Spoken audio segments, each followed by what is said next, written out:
The fading sun cast long shadows across the dusty plains of Texas as Rose Blackwood clutched her infant daughter to her chest, tears streaming down her dirt-streaked face. The church doors had slammed behind her with such finality that the sound still echoed in her ears, drowning out the whispering townsfolk who watched her shame from a distance. It was 1875, and in the small town of Willow Creek, an unwed mother was little better than a common criminal. "Hush now, Emma," Rose whispered, adjusting the small bundle on her hip as she walked with no destination in mind. Her family home was barred to her. The church had cast her out, and the child's father had disappeared upon learning of her condition. With only the clothes on her back and the few supplies stuffed hastily into a worn leather satchel, Rose felt the weight of her uncertain future bearing down upon her with each step. The spring air carried a chill as the day surrendered to evening, and Rose's thin shawl provided little protection against the growing cold. Her feet ached from walking, and Emma's cries grew increasingly distressed as hunger set in. Spotting a lone tree in the distance, Rose decided it would provide shelter for the night, though she knew the meager provisions she carried would not last more than a day. "We'll be all right, my sweet girl," Rose murmured, though her voice trembled with uncertainty.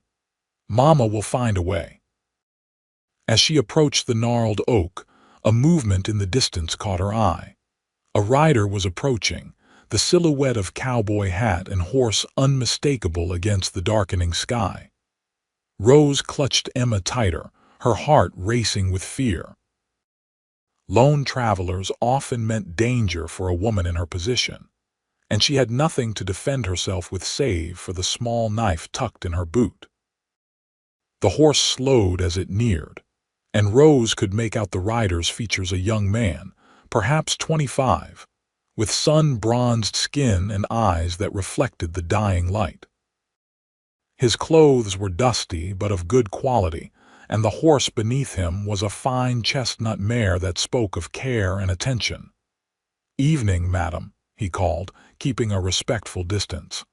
"Yates McKinnon at your service. You look like you could use some assistance."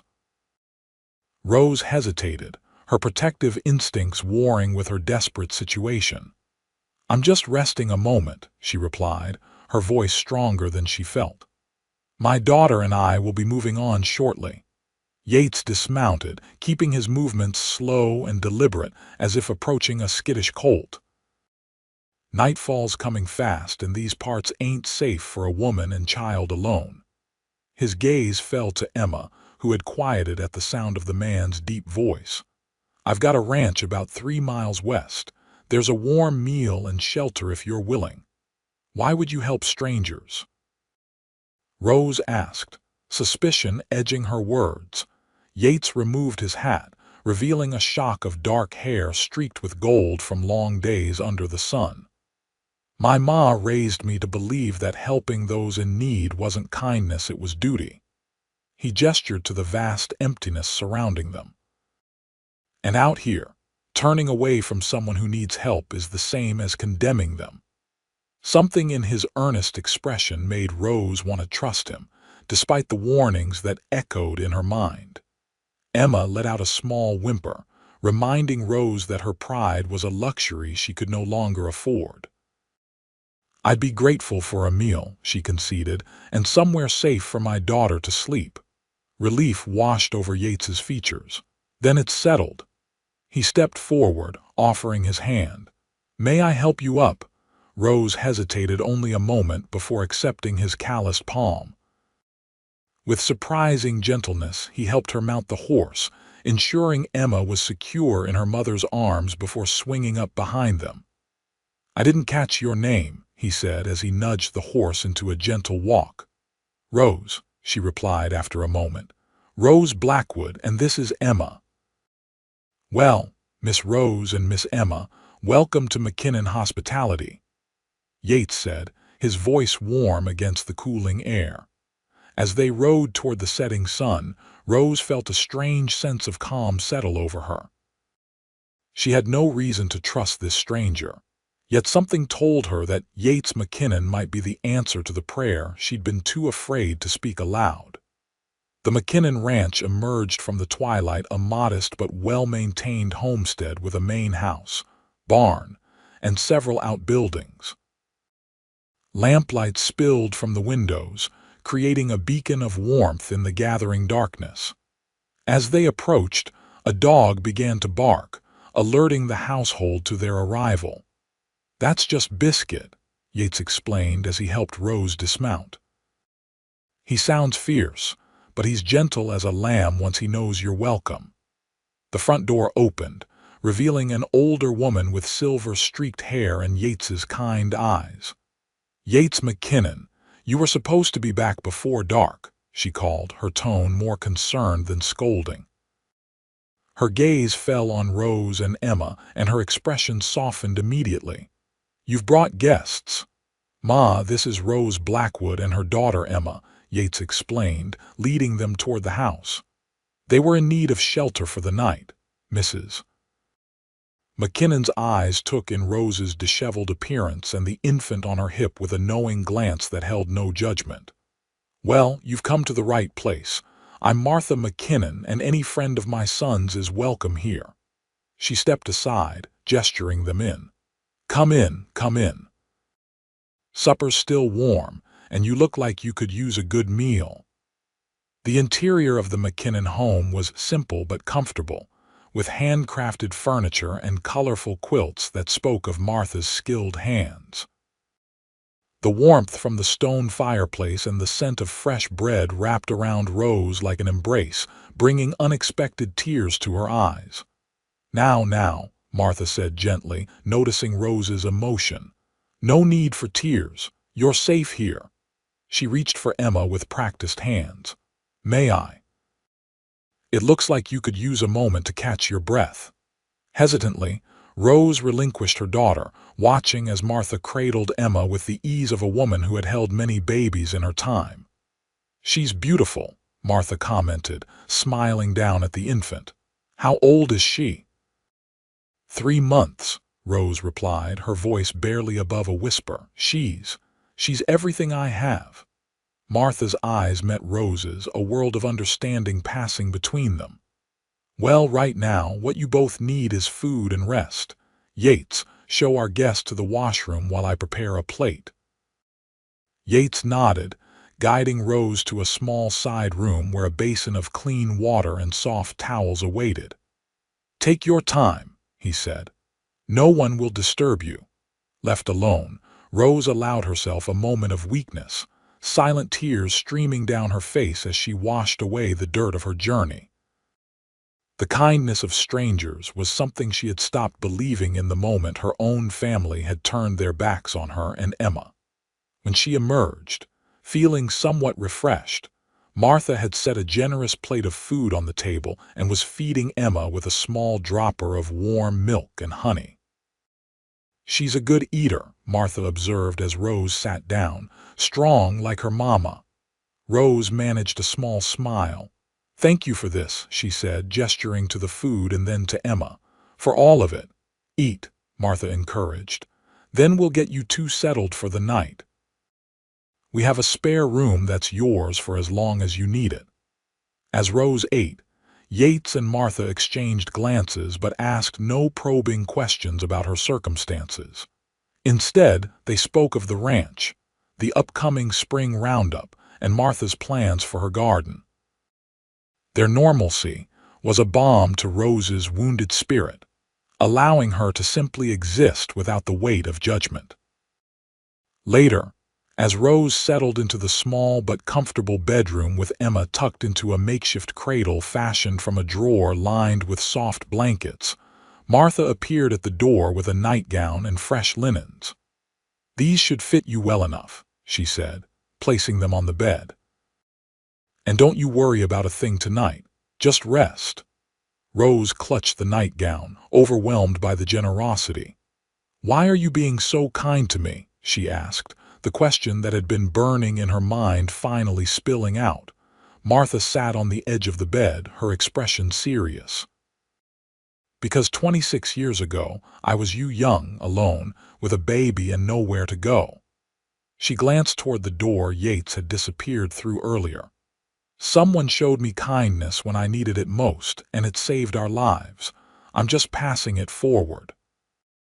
With that, Martha left Rose to ponder her words, the revelation adding new layers to her understanding of the McKinnons. As she drifted off to sleep, the sound of Emma's steady breathing beside her, Rose allowed herself to hope that perhaps, just perhaps, her fortune had finally changed. Morning arrived with the gentle cooing of Emma and the distant sounds of ranch life already in full swing. Rose dressed quickly in her worn dress, grateful for the opportunity to have washed it the night before.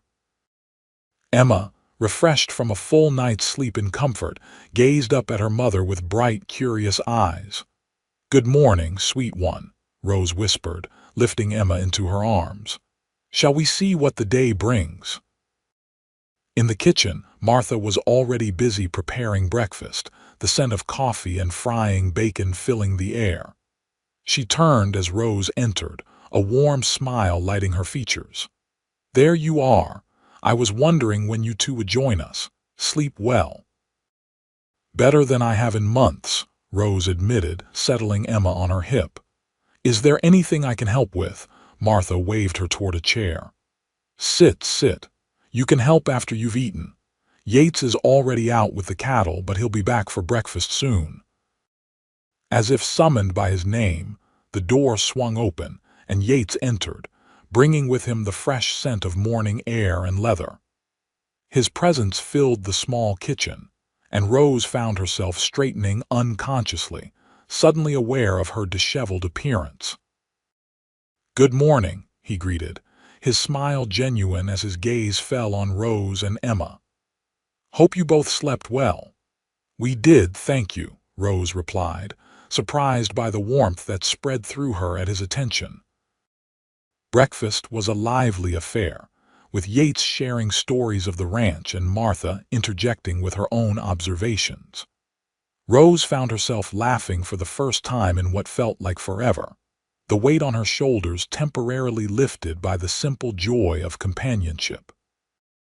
As they finished eating, Yates cleared his throat, addressing Rose directly. "I have a proposition for you, Miss Blackwood."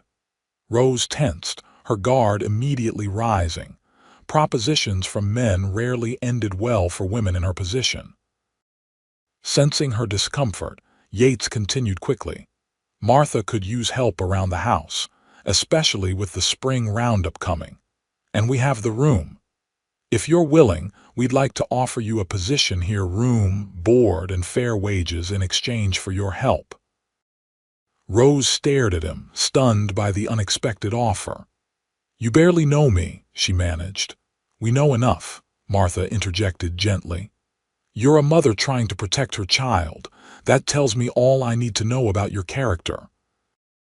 "Besides," Yates added with a smile, "Biscuit took to you right away, and that dog's a better judge of character than most people I know." Rose glanced down at Emma, considering their options. They had nowhere else to go, no prospects, and winter would return eventually. The McKinnons were offering not just shelter but dignity, a chance to work for their keep rather than accept charity. "I accept," she said finally, meeting Yates's gaze. "Thank you for the opportunity." The relief in his expression was palpable. "Good, that's good." For the next week, Rose settled into a routine at the McKinnon ranch. She helped Martha with the cooking and cleaning, learned to tend the small vegetable garden, and cared for Emma. The work was hard but satisfying, and for the first time since learning of her pregnancy, Rose felt a sense of purpose beyond mere survival. Yates was often busy with ranch duties, but he made time each evening to sit with Rose on the porch after Emma was asleep, sharing stories of his day and asking about hers. These quiet moments became something Rose looked forward to, though she tried not to examine too closely the flutter in her chest when he smiled at her. One evening, as they sat watching the stars emerge, Yates broached the subject they had both been carefully avoiding. "You don't have to tell me," he began, his voice low so as not to disturb the peaceful night, "but I'd like to know what brought you to that tree where I found you." Rose was silent for a long moment, weighing how much to share. Finally, she spoke, her voice steady despite the pain the memories evoked. "I was engaged to a man named James Sullivan, the son of the wealthiest rancher in Willow Creek. When I discovered I was with child, I went to him, believing he would stand by me." She laughed bitterly. "He denied everything, claimed I had been with others, and his father threatened to have me run out of town if I persisted in slandering their good name." Yates's hand tightened on the arm of his chair, but he remained silent, allowing her to continue. "My father is the pastor of our church.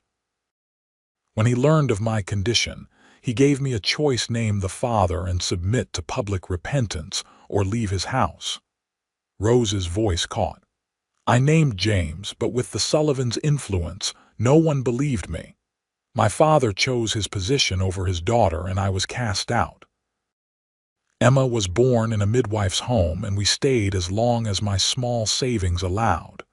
When that ran out, we had nowhere to go. The day you found us was the day we left Willow Creek for good," she finished, finally meeting Yates's gaze. "I don't know where we would have ended up if you hadn't come along."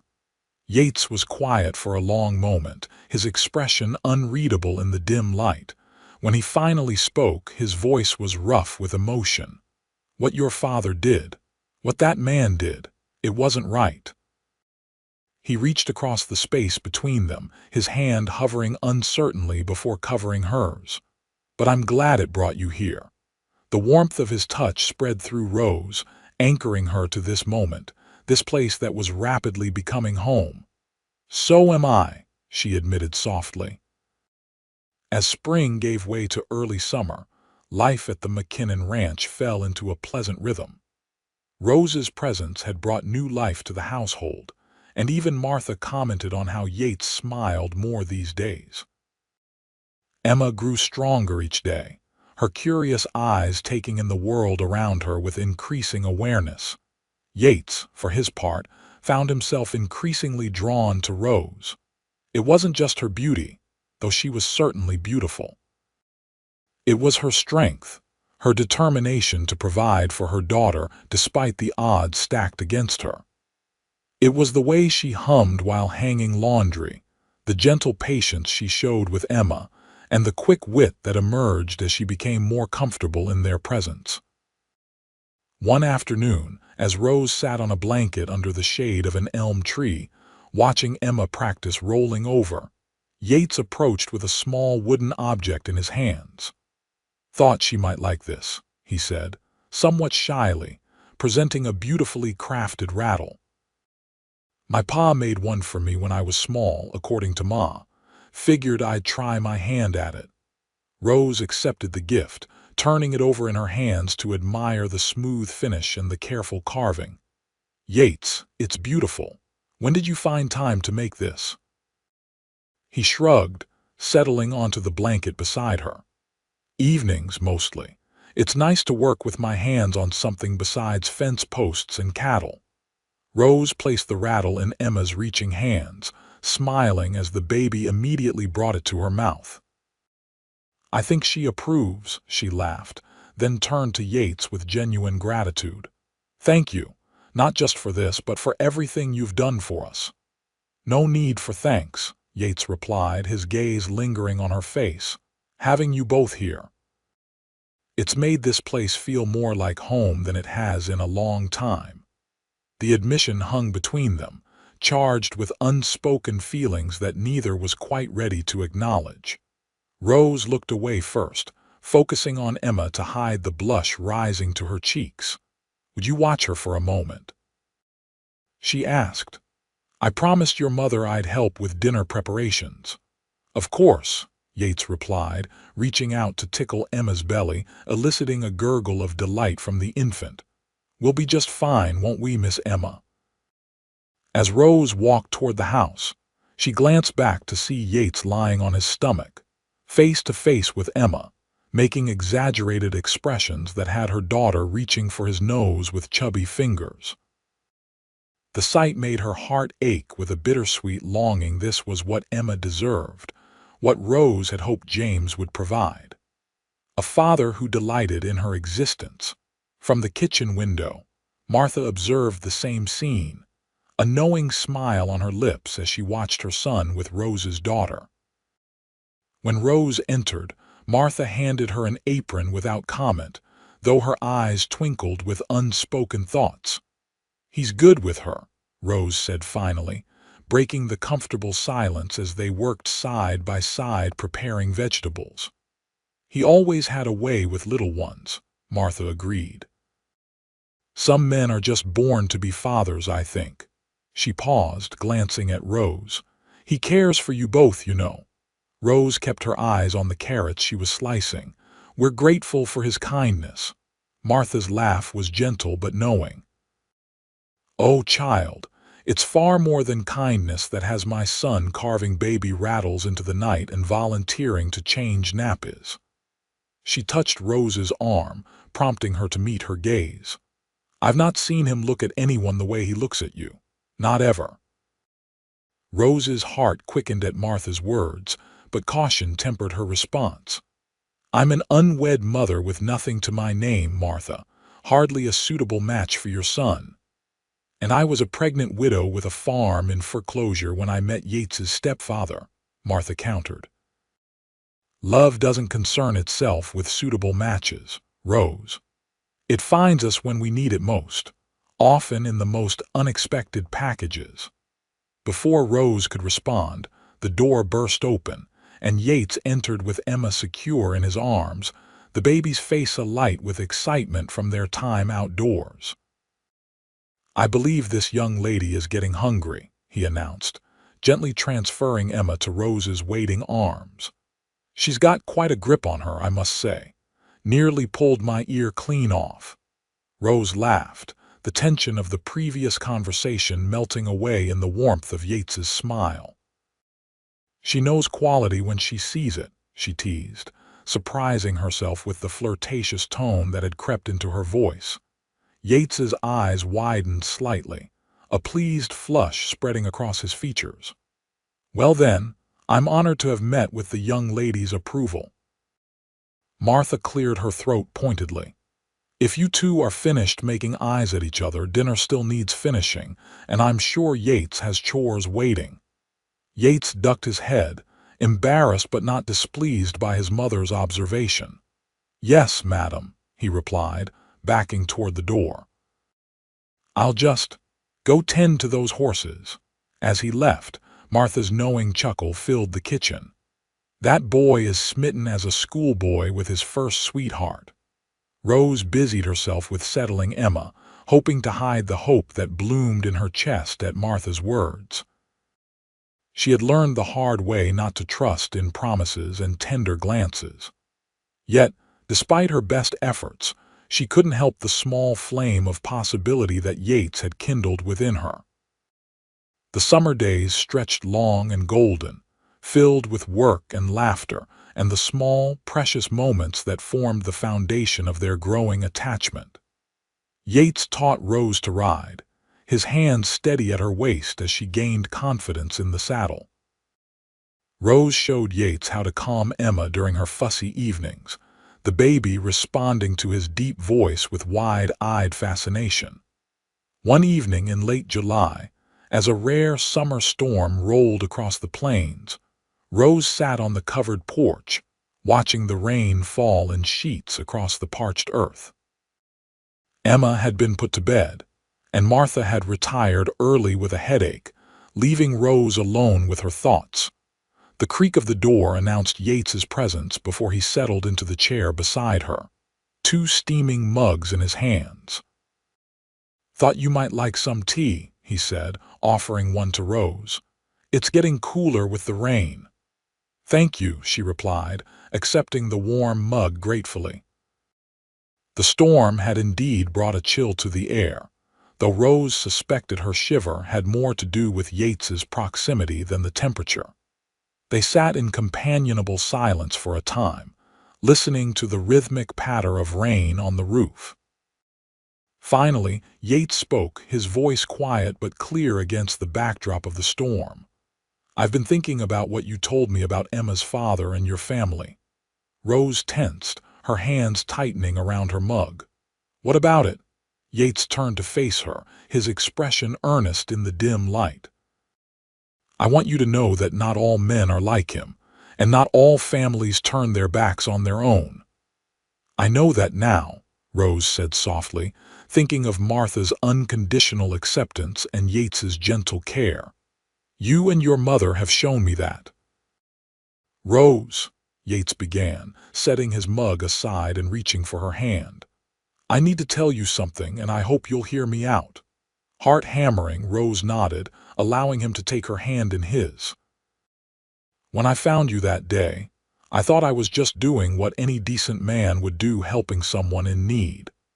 But these past months, watching you with Emma, seeing your strength and kindness, I've come to care for you both in a way I never expected." He took a deep breath, his thumb tracing circles on her palm. "I'm not asking for anything you're not ready to give, but I want you to know that if you choose to stay here, with me, I would consider it the greatest blessing of my life." Rose sat very still, afraid that any movement might shatter this moment. "Yates, I can't offer you what a man like you deserves, a woman without a past, without complications." "What I deserve," Yates repeated, a note of disbelief in his voice.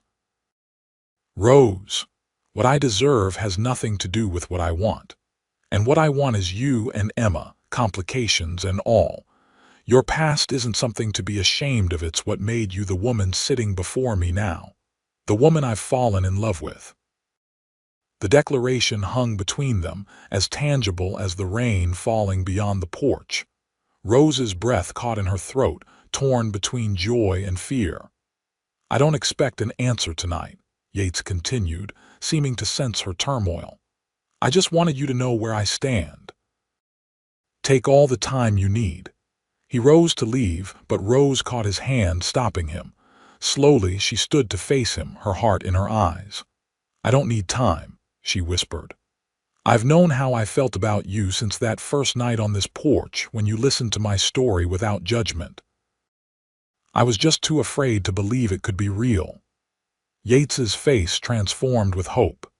"And how do you feel?" he asked, his voice barely audible above the storm. In answer, Rose stepped closer, her free hand reaching up to touch his cheek.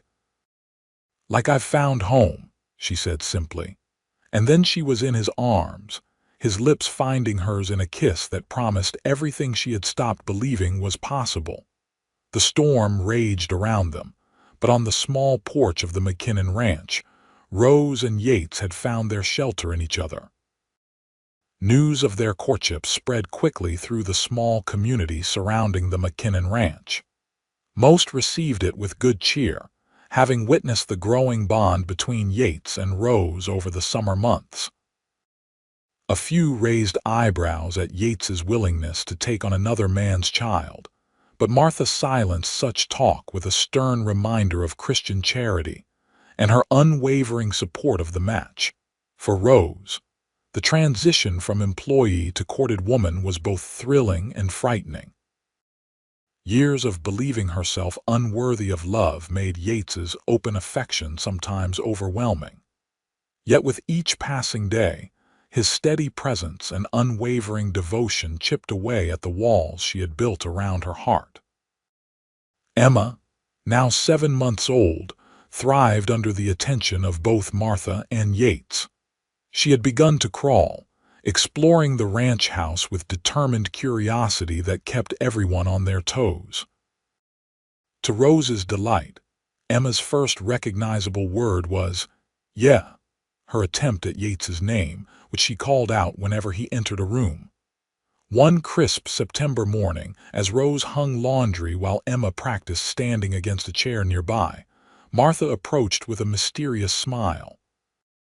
"Yates asked me to watch Emma this afternoon," she announced, lifting the baby into her arms. Says he has something special planned for you too. Rose raised an eyebrow, intrigued. Did he say what? Martha shook her head. Not a word, though he did ride into town yesterday and came back looking mighty pleased with himself. She winked. Best wear your blue dress, the one that brings out your eyes. He'll be back from the north pasture around noon. True to Martha's prediction, Yates returned at midday, freshly shaved and changed into clean clothes. His eyes lit up at the sight of Rose in her blue dress, her auburn hair loose around her shoulders the way he preferred it. "You look beautiful," he said, placing a gentle kiss on her cheek. "Ready for an adventure?" Rose laughed, curious about his mysterious plans. "I suppose I am, though I wish you'd tell me what you're plotting." "Where would be the fun in that?"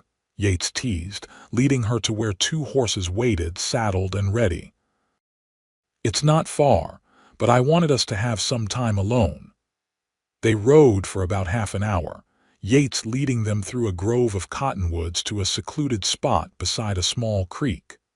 A blanket had already been spread beneath the largest tree, with a basket resting upon it. "You've been busy," Rose observed as Yates helped her dismount. "I wanted today to be special," he replied, a hint of nervousness in his voice that Rose found endearing. The picnic was simple but thoughtful: cold chicken, fresh bread, a jar of Martha's strawberry preserves, and a small pie that Rose recognized as her favorite from the ranch kitchen. They ate and talked, enjoying the rare opportunity to be alone together without the responsibilities of the ranch or Emma demanding attention.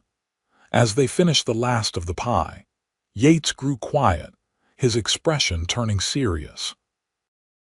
Rose felt a flutter of anticipation, sensing that whatever he had planned was about to be revealed. "Rose," he began, taking her hand in his, "these past months have been the happiest of my life. Finding you and Emma was like finding pieces of myself I never knew were missing." Rose's heart began to race as Yates shifted to kneel before her, still holding her hand. "I know we haven't known each other long by some standards, but I've never been more certain of anything in my life." From his pocket, he withdrew a small velvet pouch. "Rose Blackwood, would you do me the honor of becoming my wife? Of allowing me to be a father to Emma and any children we might be blessed with in the future?" Tears sprang to Rose's eyes as Yates emptied the pouch into his palm, revealing a delicate gold band set with a small pearl. "It was my grandmother's," he explained. "Ma gave it to me yesterday when I told her my intentions." "Yes," Rose whispered, her voice thick with emotion. "Yes, Yates, I will marry you." With hands that trembled slightly, Yates slipped the ring onto her finger, then gathered her into his arms for a kiss that sealed their promise to each other. "I want you to know," he said when they finally parted, "that I consider it a privilege to be Emma's father. When we marry, I intend to give her my name in every way that matters."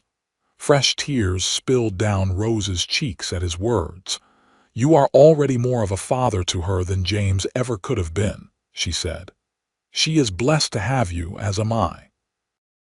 They stayed by the creek until the sun began its descent, planning their future together with the kind of joyful certainty that comes from knowing you've found your place in the world. The news of their engagement was met with celebration at the ranch. Martha embraced Rose with tears in her eyes, welcoming her officially to the family she had already claimed in her heart. Emma, sensing the excitement though not understanding its cause, babbled happily in Yates's arms as he proudly announced their plans to marry before the first snow. The weeks leading up to the wedding were a flurry of preparation. Martha insisted on sewing Rose a proper wedding dress, using fabric ordered specially from Dallas. The neighboring ranchers and their families, who had come to know and respect Rose during her time at the McKinnon place, contributed to the celebration with offers of food, flowers, and music. Rose found herself overwhelmed by the community's generosity, so different from the judgment and rejection she had faced in Willow Creek.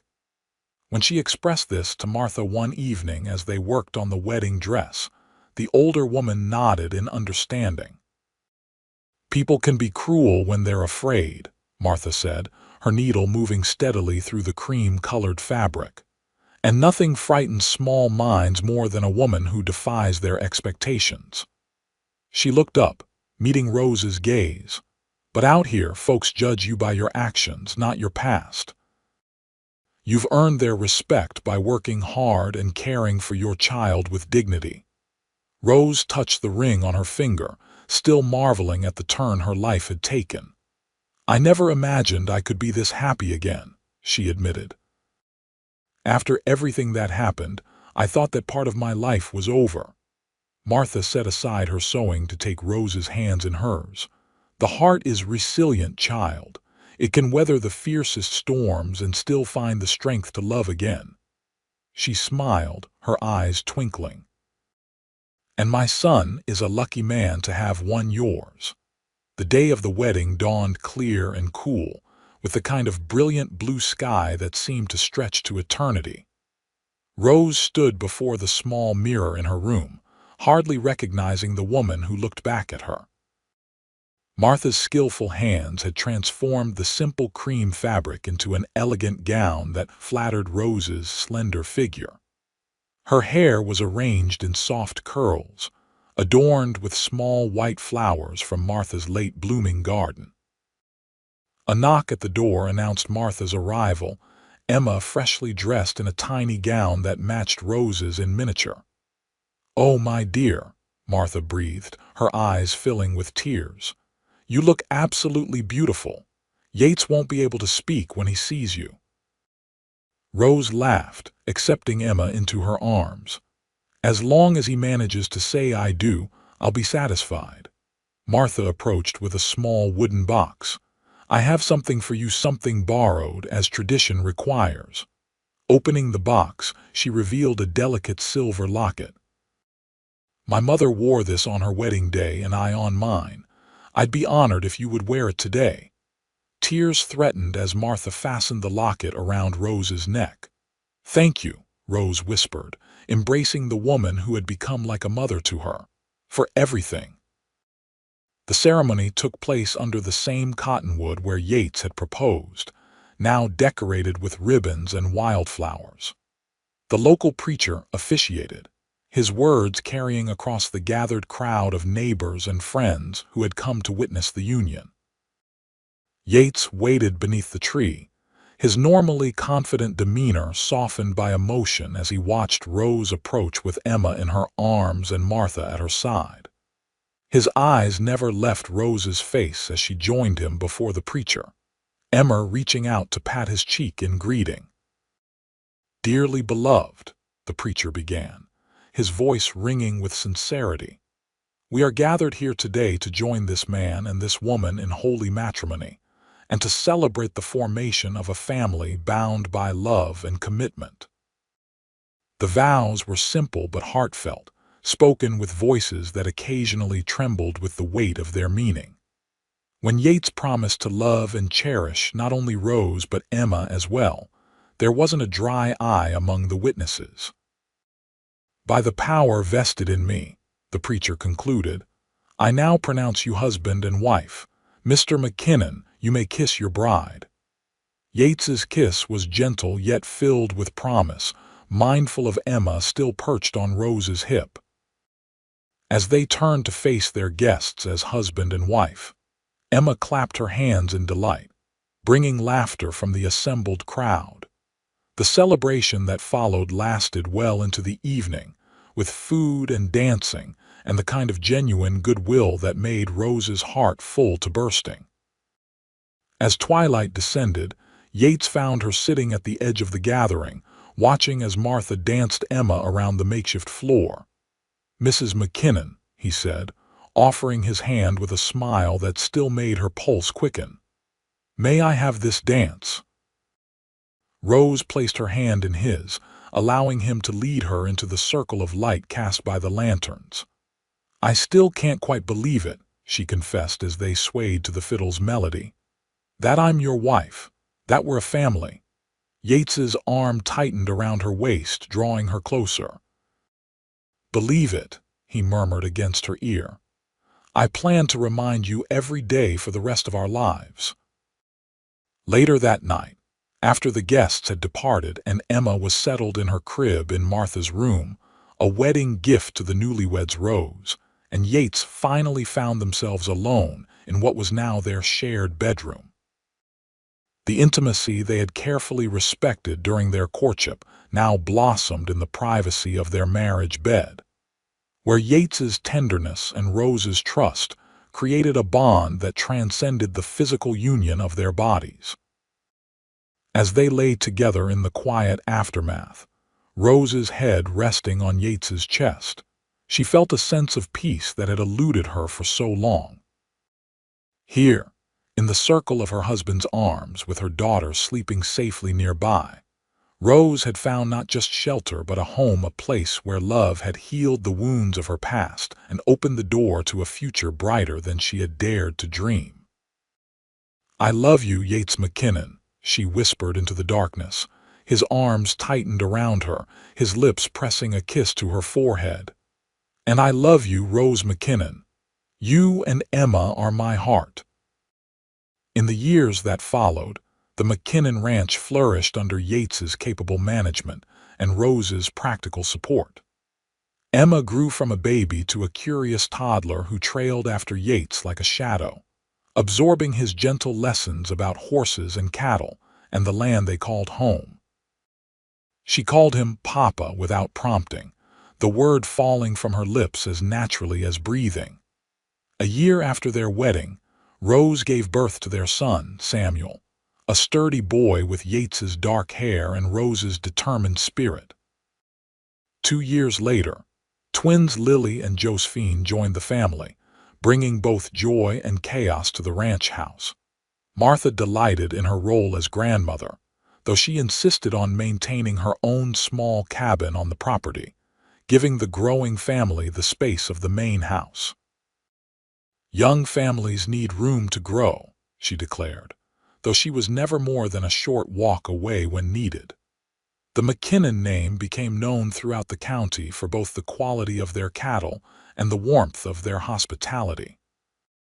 Twice yearly, they hosted gatherings that brought together the scattered families of the region, strengthening the bonds of community that were vital to survival on the frontier. On Emma's 5th birthday, as the family celebrated with a special dinner and the cake Rose had spent hours preparing, Yates presented his eldest daughter with a document that brought tears to Rose's eyes. "What is it, Papa?" Emma asked, carefully unfolding the official-looking paper. "It's a special paper that says you're my daughter in every way, not just in my heart," Yates explained, kneeling beside her chair. "It means you're Emma McKinnon now and always." The adoption papers had required a journey to the county seat, and the reluctant cooperation of James Sullivan, who had finally been persuaded with the help of a substantial sum and the threat of public exposure to relinquish his parental rights. Yates had kept the process secret from Rose, wanting to surprise both her and Emma with the completed documents. Emma's face lit up with understanding. "So I'm really, truly yours, just like Sam and the twins. You always have been," Yates assured her, gathering her into a hug. "This just makes it official for everyone else to see." Across the table, Rose met her husband's gaze, her heart so full it threatened to overflow. In that moment, watching the man she loved embrace the daughter who had once been her only anchor in a storm of rejection, Rose felt the final piece of her past heal. That night, after the children were asleep, Rose and Yates sat on the porch swing that had become their favorite spot for quiet conversations at day's end. "Thank you," she said, leaning against his shoulder as they looked out at the stars, "for what you did for Emma. For what you've done for all of us." Yates pressed a kiss to her temple, his arm secure around her shoulders. "I should be thanking you," he replied. "If I hadn't found you that day, if you hadn't been brave enough to trust me, I would have missed out on the greatest happiness of my life." Rose smiled, thinking of the frightened young woman she had been, clutching her baby and facing an uncertain future. "Do you remember what you said to me that first night, about helping those in need being a duty, not a kindness?"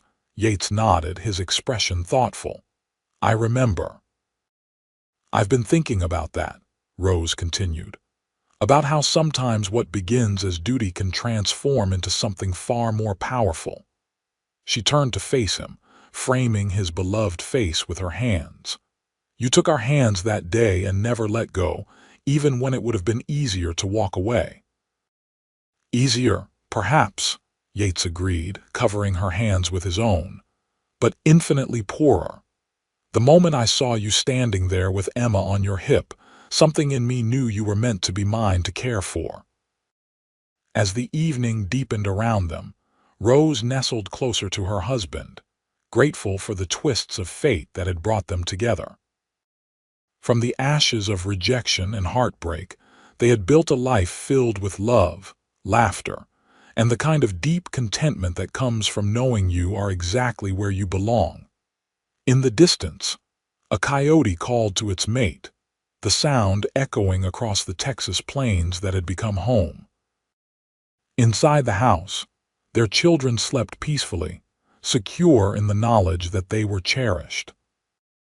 And on the porch, Rose and Yates McKinnon held each other close, their love a beacon in the vastness of the frontier, a reminder that even in the wild, untamed spaces of the West, the human heart could find its way home.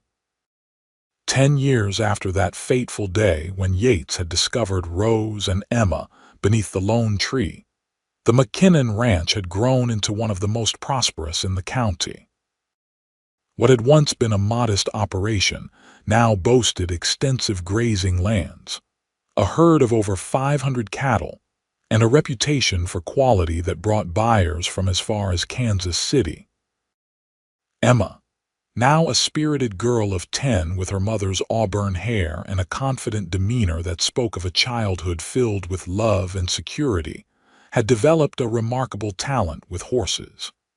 Yates had gifted her with a pinto mare of her own on her 9th birthday, and the two were inseparable. Samuel, at 9, showed his father's head for business and could already calculate the value of a head of cattle with uncanny accuracy.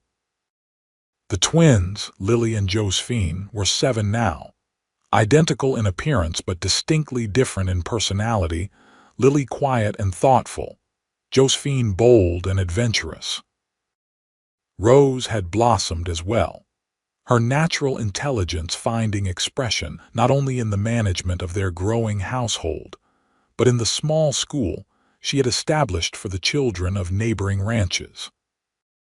3 days a week, the McKinnon dining room transformed into a classroom where a dozen children received instruction in reading, writing, arithmetic, and history. It was during one of these school sessions, on a bright spring morning, that a stranger rode up to the McKinnon ranch. Yates, who had been mending a fence nearby, approached the visitor with the casual friendliness that characterized the frontier's hospitality. "Morning," he called, removing his gloves as he neared the rider. "Something I can help you with," the man, well-dressed but travel-worn, dismounted slowly. "I'm looking for Rose Blackwood," he said, his voice carrying the refined accent of the East. "I was told in town she might be found here." Yates's expression remained neutral, though a flicker of wariness crossed his features.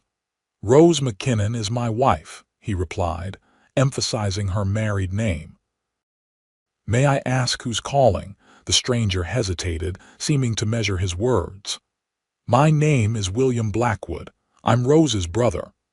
Surprise registered on Yates's face, quickly followed by caution. He knew from Rose's rare mentions of her family that she had an older brother who had been away at university when she was cast out. According to Rose, they had been close as children, but she had never attempted to contact him after her exile, assuming he shared their father's condemnation. "Rose is teaching at the moment," Yates said, studying the man who claimed to be his wife's brother. The family resemblance was there, the same auburn hair, though darker, and something in the set of his jaw. "Why don't you come inside? I'll let her know you're here." William nodded, following Yates toward the house with visible apprehension. As they approached, the sound of children's voices reciting multiplication tables drifted through the open windows. Inside, Yates found Rose at the head of the table, surrounded by her students. Her face lit up at the sight of her husband, then registered confusion at his serious expression. "Children, please continue with your sums while I speak with Mr. McKinnon," she instructed, moving to join Yates in the hallway. "What is it? Is something wrong?" Yates took her hands in his voice low. "There's a man here who says he's your brother, William. He's waiting on the porch. I wanted to prepare you before." He trailed off, concerned by the pallor that had spread across Rose's features. "William is here," she whispered, disbelief evident in her voice. "After all this time," Yates nodded, his protective instincts surging. "You don't have to see him if you don't want to, Rose. I can send him away." Rose took a deep breath, squeezing Yates's hands in gratitude. "No, I want to see him. It's been so long, and I've often wondered." She composed herself with visible effort. "Can you watch the children? I won't be long." With a nod, Yates released her hands and moved toward the dining room to supervise the lesson, though his concern remained evident in the furrow of his brow. Rose stepped onto the porch, her heart pounding as she caught sight of the man standing with his back to the door, gazing out at the ranch. Though it had been over a decade, she would have known her brother anywhere. "William," she called softly. He turned, and for a moment, they simply stared at each other, cataloging the changes that time had wrought. William had matured from the lanky youth of her memory into a distinguished man in his 30s, though his eyes, the same green as her own, remained unchanged. "Rose," he breathed, taking a step toward her before hesitating. "I wasn't sure you would see me." "I wasn't sure I would either," she admitted, her voice steadier than she felt. "It's been a very long time." William nodded, regret etching lines around his mouth. "Too long, Rose. I don't know where to begin." "Why are you here, William?" Rose asked directly, unwilling to pretend this was a simple family reunion. After 10 years of silence, why now? Her brother's shoulders slumped slightly. "Father is dying," he said bluntly. "Consumption. The doctors give him weeks, perhaps a month." Rose absorbed this news with surprising calm. The man who had once been the center of her world, whose approval she had sought in everything, now seemed like a distant figure from another life. "I'm sorry to hear that," she said finally, meaning it despite everything. "But I still don't understand why you've come all this way to tell me this." William stepped closer, his expression earnest. "He asked for you, Rose. In his lucid moments, he speaks your name. I believe he wants to make peace before he goes." A complex wave of emotions washed over Rose's: anger, grief, a flicker of the yearning for paternal approval that had never fully died. "After what he did, after casting me out when I needed him most, now he wants peace." "I know," William acknowledged, running a hand through his hair in a gesture so familiar it made Rose's chest ache. "Believe me, I know. When I returned from university and learned what had happened, I was furious. I searched for you, but no one knew where you had gone." This was news to Rose. "You looked for me," William nodded, his expression pained. "For months. I even traveled to several neighboring towns asking after a young woman with a baby, but it was as if you had vanished." He glanced at the house behind her. "Until last week, when I met a cattle buyer in Dallas who mentioned a Mrs. McKinnon who taught school and had been from Willow Creek originally. It was a slim connection, but I had to see if it was you." Rose leaned against the porch railing, trying to process this revelation. All these years, she had believed her entire family had rejected her, when in fact her brother had been searching for her. "Why didn't you write to me before everything happened?" she asked, the question that had haunted her for years finally finding voice. "When I found out I was with child, I wrote to you for help. The letter was returned unopened." Confusion crossed William's features. "I never received any letter, Rose. Father must have intercepted it." He shook his head, disgust evident in his expression. "He controlled everything in that house, the mail, the visitors, even the sermons he preached. It wasn't until I confronted him about your disappearance that I realized how far he had gone to preserve his precious reputation."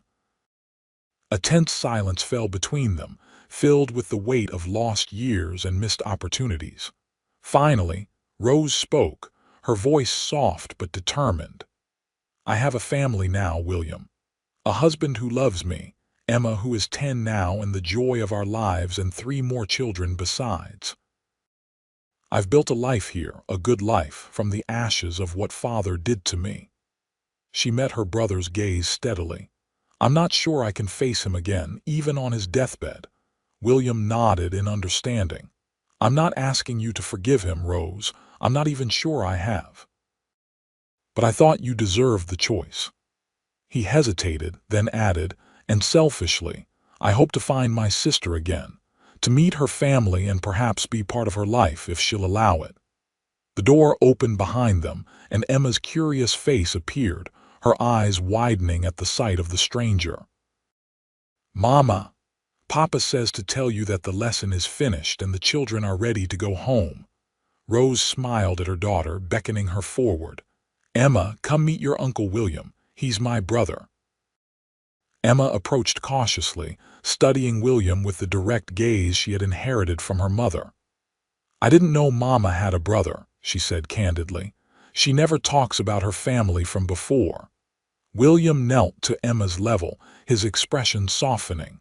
"It's a pleasure to meet you, Emma. Your mother and I were very close once, a long time ago."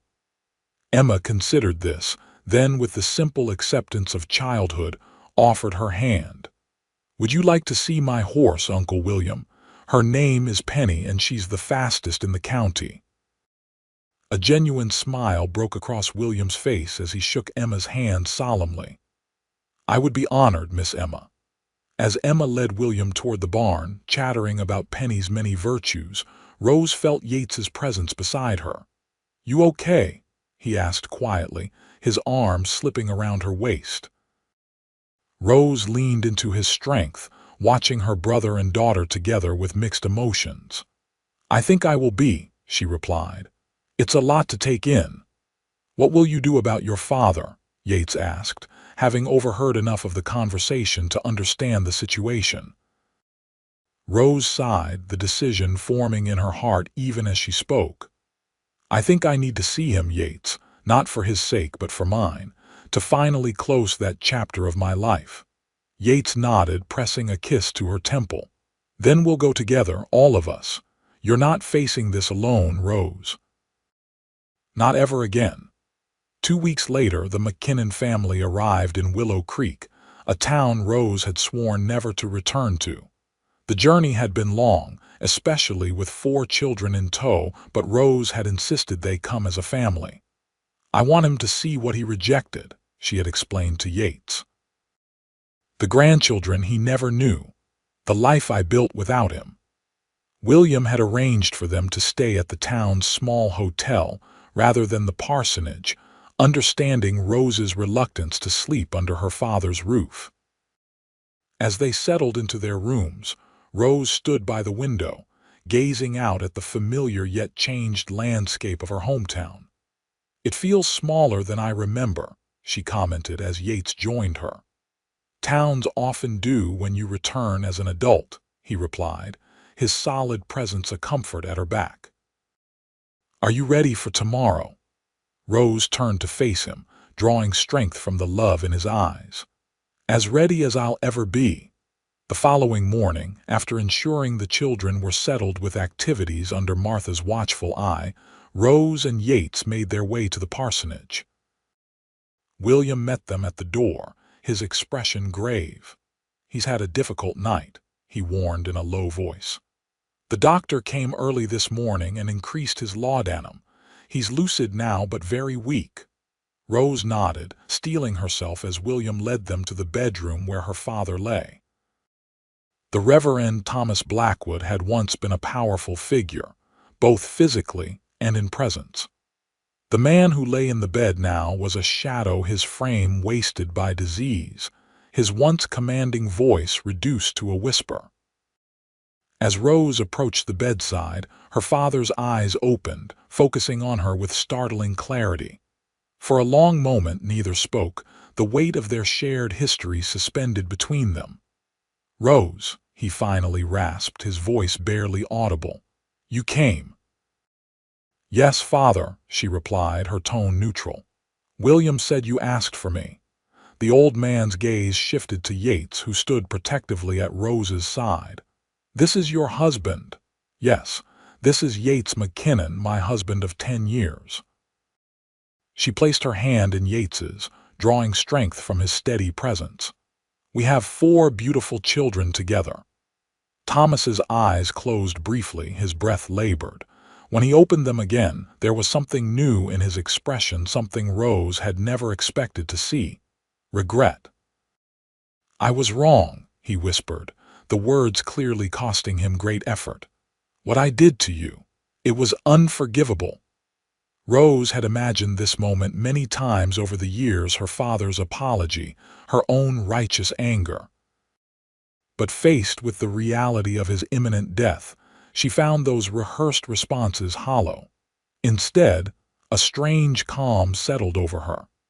"Yes, it was," she agreed, her voice gentle despite the harsh words. "You chose your reputation over your daughter. You turned your back on me when I needed you most." Thomas nodded weakly, a tear slipping from the corner of his eye. "I have asked God for forgiveness every day since, but I know I have no right to ask it of you." Rose was silent for a long moment, aware of Yates's supportive presence beside her and William's watchful gaze from the doorway. When she finally spoke, her voice was steady. "I forgive you, Father. Not because you deserve it, but because I refuse to carry the weight of your actions any longer." She leaned closer, ensuring he could hear her next words clearly. "I have built a beautiful life, a life filled with love and purpose. I want you to know that before you go." Relief washed over Thomas's wasted features. "Your mother would be proud of you," he whispered. "She was always stronger than I was." The mention of her mother, who had died when Rose was 16, brought unexpected tears to her eyes. "I wish she had lived to see her grandchildren," she said softly. "Tell me about them," Thomas requested, his voice fading as exhaustion claimed him. And so Rose did, describing Emma's spirit and Samuel's cleverness, the twins' contrasting personalities and the joy they brought to the ranch. She spoke of her teaching and Yates's success with the cattle, of Martha's loving guidance and the community they had built. As she talked, she watched her father's expression soften, his breathing becoming more labored but his attention unwavering. When she had finished, Thomas reached out a trembling hand, which Rose took after only a moment's hesitation. "Thank you," he whispered, "for coming, for telling me." His gaze shifted to Yates. "Take care of her." Yates nodded solemnly. "Every day of my life, sir." Exhausted by the conversation, Thomas drifted into sleep, his hand still loosely holding Rose's. She sat with him for a time, thoughts of the past and present mingling as she watched the rise and fall of his chest. Eventually, she gently disengaged her hand and stood, turning to Yates with a sense of peace she had not expected to find in this room. "I'm ready to go now," she said quietly. "I've said what needed to be said." Thomas Blackwood passed away 3 days later with William at his bedside.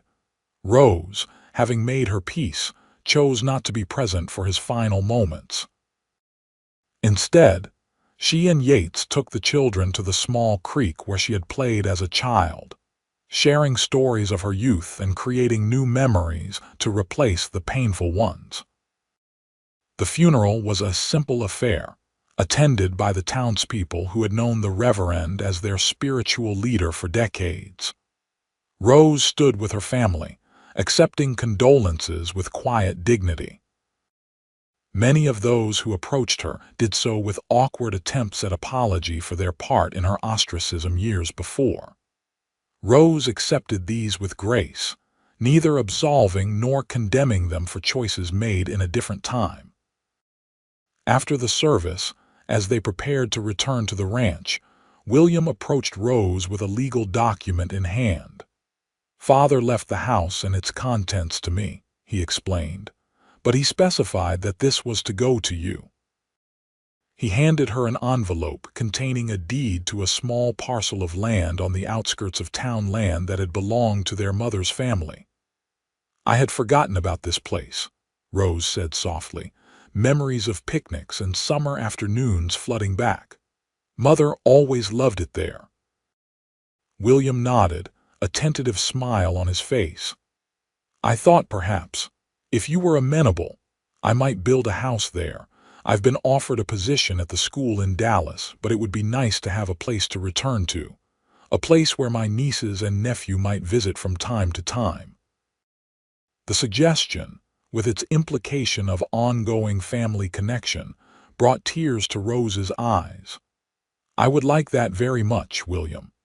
As they said their goodbyes, promising letters and future visits, Rose felt the final pieces of her past settling into place. The pain would always be a part of her story, but it no longer defined her. What defined her now was the love she had found, and the family she had created, a family that was now expanding to include the brother she had thought lost to her forever. The journey back to the ranch was filled with the children's chatter and Yates's quiet observations. The familiar routine of family travel, a balm after the emotional turbulence of the past days. As they crested the final hill, the McKinnon Ranch came into view, bathed in the golden light of late afternoon. "Home," Emma sighed contentedly from her perch on the wagon seat beside Rose. Rose smiled, reaching for Yates's hand as he guided the horses down the slope. "Yes," she agreed, looking at the man who had found her at her lowest moment and lifted her to heights she had never imagined possible. "Home." That evening, as the children slept and Martha retired to her cabin, Rose and Yates sat on their porch swing, watching the stars emerge in the vast Texas sky. The events of the past weeks had brought a new perspective to Rose, a sense of completion that allowed her to look forward without the shadow of rejection that had haunted her for so long. "Thank you," she said softly, nestling into the crook of Yates's arm, "for standing by me through all of this. For being the man you are." Yates pressed a kiss to her temple, his arms tightening around her. "You never need to thank me for loving you, Rose. It's as natural as breathing." Rose smiled, thinking of the frightened young woman she had been that day beneath the lone tree, Emma on her hip and despair in her heart. How far they had come from that moment, a journey of love, trust, and the family they had built together. "You remember what you said to me the day we met?" she asked, looking up at the man who had become her world. "You said turning away from someone who needs help is the same as condemning them." Yates nodded, his expression thoughtful in the dim light. "I believe that still." "You did more than help us, Yates," Rose said, her voice warm with emotion. "You gave us a home, a family, a place to belong. You took our hands that day and never let go." Under the vast canvas of stars in the heart of the Texas frontier they had tamed together, Yates drew his wife closer, his voice a promise against her hair. "And I never will, Rose, not for all the days of our lives." And in the years that followed, as Emma grew into a confident young woman who eventually married the son of a neighboring rancher, as Samuel took his place alongside his father in the family business, as the twins became the beauty and brains of the county respectively, Yates kept that promise. Through drought and plenty, through joy and sorrow, through the inevitable challenges of life on the frontier, his hand remained firmly clasped with Rose's, a living testament to the power of love to heal, to transform, and to create something beautiful from the broken pieces of the past. For Rose McKinnon, the girl who had once been cast out with nothing but her baby and her determination, that steadfast love was the greatest gift of all, the foundation upon which she had built not just a life, but a legacy of strength, forgiveness, and the enduring power of second chances.